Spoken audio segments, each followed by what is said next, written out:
본인이 막 여초회사에 나 혼자 남자니까 약간 설레잖아요. 그 여자 사람들 많고 뭔가 좀 좋은 일이 나에게 있지 않을까? 네. 그런 기대를 할 수 있는데. 안녕하세요. 유튜브를 통해 세상과 소통하고 싶은 문용환입니다. 오늘의 주제는 여초회사에서 나 혼자 남자일 때입니다. 간단하게 인사 좀 부탁드리겠습니다. 평범하게 회사에 다니고 있는 30대 직장인이고요. 예, 반갑습니다. 보통 남자들의 경우는 여초회사가 한 번쯤 꿈꾸던 상황이 아닐까 생각되는데요. 혹시 어떤 회사를 다니셨나요? 사회복지 쪽에 있는 회사였죠. 여자가 많은 그런 회사를 다니면서 장단점이 있을까요? 사회복지 같은 경우에는 아무래도 장점이라면 남자라면 아무래도 취업이 쉽다. 약간 눈, 코, 입만 달려있어 취업이 된다. 뭐 그거는 회사마다 다르겠지만 일단 제가 본 데는 그렇지 않았나 싶었을 정도에 다른 눈, 코, 입 달린 분만 오셨어도 남자면 된다라는 그런 분위기였어요. 예. 장점은 이 정도 있을 것 같아요. 단점은 어떤 게 있을까요? 단점이요? 단점이라고 하면 맞아. 점심 식사하는 게 정말 그렇게 불편할 수가 없었어요. 어땠어요? 한 사무실 인원이 항상 다 같이 밥을 먹으러 다녔는데 문제가 뭐였냐면 처음 입사하다 보니까 아무 생각 없이 긴장한 상태에서 밥만 먹었어요. 그러다 보니까 나중에 밥을 다 먹고 나서 깨달았죠. 다들 한 두 숟갈씩밖에 안 떴어. 그 상태에서 저는 엄청나게 아무것도 생각도 안 나고 어버버 하는데 뭐 이렇게 가만히 앉아있으니까 너무 자불안석이 따로 없었기도 하고, 적응된 다음에도 점심 식사 자리는 항상 불편했어요. 따로 먹고 싶어도 따로 먹을 수도 없었던 게, 일반적인 회사가 똑같은데 아무래도 여초회사다 보니까 더 심한 게 이게 뒷담. 내가 이 자리에서 사라지면 바로 나한테 화살이 돌아올 걸 당연히 알 수밖에 없어요. 이건 그냥 평범한 사람의 눈치 정도만 있다면. 그렇기 때문에 절대 밥을 따로 먹는 일은 있을 수가 없고요. 근데 그런 상황에서 밥을 같이 먹다 보니까 생기는 문제가 뭐냐면, 저는 뭐 친구들이랑 게임하고 이런 거밖에 생각을 해본 적이 없는데 여초회사잖아요. 화장품이 어떠니, 그리고 무슨 뭐 가방이 어떠니, 이런 얘기하는 거 그분이 아예 모르잖아요. 여자분들만큼 모르니까 그걸 끼고 싶어도 낄 수가 없어. 그래서 그냥 병풍처럼 그런 상황에서 말을 안 하는데 밥은 또 천천히 먹어야 되지.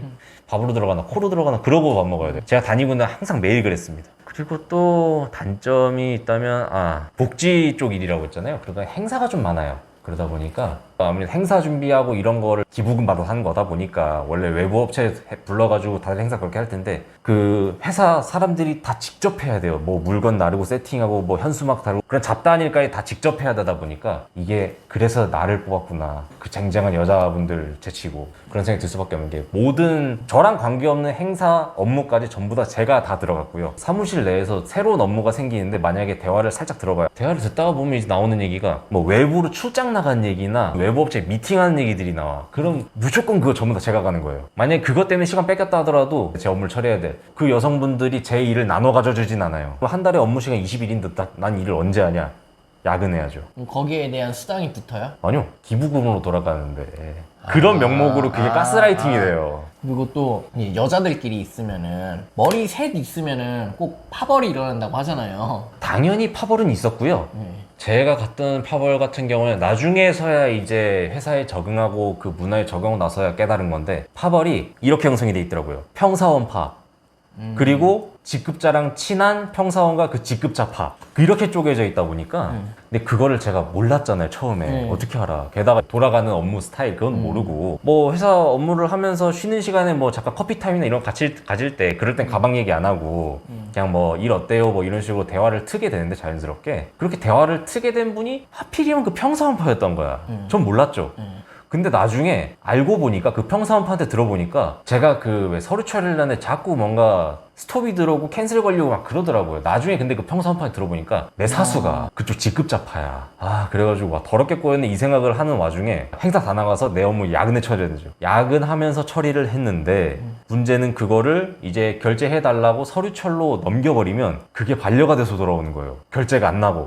혹시 그 여자분들이 많은데 썸이나 사내 연애라던가 그런 경험은 없으셨나요? 그게 또 그 직접 현장에 없어 보면 이제 흔한 상상 중에 하나인데, 결론부터 얘기하자면 저는 있었습니다. 서로가 하고 싶은 얘기도, 왜 핸드폰 카톡이나 하면 옆자리 다 은근슬쩍 보일 수도 있으니까 서류철에다가 포스트잇을 껴서 줬죠. 그 혹시 그 비밀로 했어요? 완전히 비밀. 전 그리고 사무실에서 쳐다보지도 않았어요. 잠깐 이제 화장실 왔다 갔다 하면서 자리 일어나잖아요.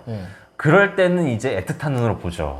평소에 그냥 사무실에 앉아있을 때는 절대 눈길 한번 주지 않습니다, 서로. 그 정도로 철저히 해야 돼요. 조롱당하고 싶지 않으면. 사내 연애가 시작된 이후로는 상대방 쪽에서 마음만 있으면 본인이 업무가 없는데도 야근을 해요. 그 다음에 다 간 다음에 이제 서로 이제 사적인 얘기를 하는 거죠. 혹시 그 사무실에 CCTV 있나요? CCTV가 저는 있는 줄 알았거든요. 저는 그래서 사무실에서 드라이하게 대화하고 집에 갈라 그랬는데 제 여자친구가 그러더라고요. 저거 껍데기야. 확실해요? 아닐 수도 있잖아요. 껍데기 확실해요. 왜냐하면 자기가 다른 거래요. 한 두세 개 되거든요. 왜 달았대요? 그걸? 아, 위에서 시키니까. 그래서 본인이 사서 단 거래요. 다행이다. 부끄러워를 해서 끝까지 간 적은 없지만 네. 그래도 좀 약간 그런 시간이 있다. 아, 솔직히 어디까지 했어요? 서로 달아올랐으니까 끝까지 간 적은 없고 서로의 그냥 당장에 급한 건 불만 끄는 수준으로 당장생의 욕구 정도만. 네. 남자다. 아 근데 굳이 제가 남자라기보다는 다 분위기가 그렇게 돼요. 오늘 이렇게 여초 회사에 대해서 말씀해 주셨는데 여초 회사를 꿈꾸고 계시는 남자분들에게 전해드릴 메시지가 좀 있을까요? 일단 제가 생각할 때는 만약에 거기 계시는 여성분들이 아주 그 아리따우시고 예쁘시다면 이게 눈이 행복하잖아요. 그쵸? 이제 그런 것들이 항상 있을 텐데 일단 그런 것들이 흔하지가 않기도 할 뿐더러 제가 사무실에 다 평균은 하셨어요. 단지 업무만 하게 되면 눈이 드라이하게 되기 때문에 서로가 서로에게 째려보지밖에. 근데 그 째려보는 게 이뻐 보일 정도의 수준의 미모를 가지신 분은 없었다. 그렇게 되는 거고 본인이 막 여초회사에 나 혼자 남자니까 약간 설레잖아요. 그 여자 사람들 많고 뭔가 좀 좋은 일이 나에게 있지 않을까 네. 그런 기대를 할 수 있는데 본인이 외모가 좀 호감형 준수하면 됩니다. 근데 저 같은 경우에는 그렇게 준수하지는 못해가지고 여자분들이 왜 간식 많이 갖고 다니잖아요. 네. 가볍게 그냥 호감의 표시로 간식도 주고받고 할 수도 있는데 그래도 저는 간식을 한번 받아보지를 못했긴 했어요. 다들 흔하게 나눈다고 하는데 제 외모가 그렇지 않다는 얘기니까. 그러니까 뭐 네. 빼빼로데이라던가 아 없어요. 아 없어. 그런 거 없어. 뭐 자기가 뭐 출근하면 2월 11일에 그 사무실 위가 소복하게 그 막 쌓여 있다거나 어디 막 서랍을 열었는데 무슨 막 그게 있다는 건 그런 거를 상상하시면 본인의 일단 외모부터 한번 해보시고 꾸준히 관리도 좀 하시고 그런 기회를 언젠가 잡을 수도 있을지 않을까 한다. 근데 사실 이건 포장한 거고요. 없어. 안 돼.